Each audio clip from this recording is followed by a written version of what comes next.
हो, माझं आणि जावाचं काही जमत नाही. तुम्ही पण बघू राहील रोज रोजची भांडणं होतात. तुम्ही एक काम करा, वाटणी करून टाका.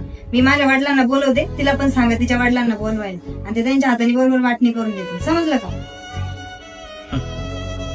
तुला एक सांगू का? वाटणी करायचा हा जो विषय आहे ना, ह्यो माझ्या भावाचा आणि माझा अजिबात नाही.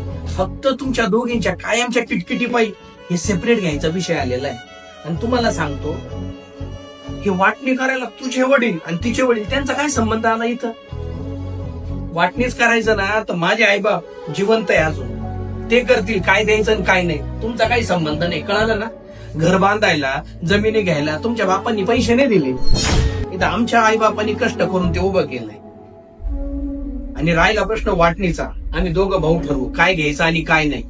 कळलं ना? तुम्ही आमच्या दोघांच्या वाटणीमध्ये अजिबात तोंड मारायचं नाही. सगळ्यात पहिली गोष्ट, हा थोडस वाटणीमध्ये थोडं कमी जास्त होईल, पण आम्ही दोघं जण भाऊ पाहून घेऊ तो विषय.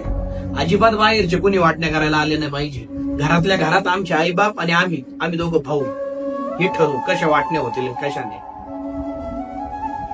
कमवायला आमचे आईबाप आणि वाटण्या करायला तुमचे आईबाप. वा, काय न्याय.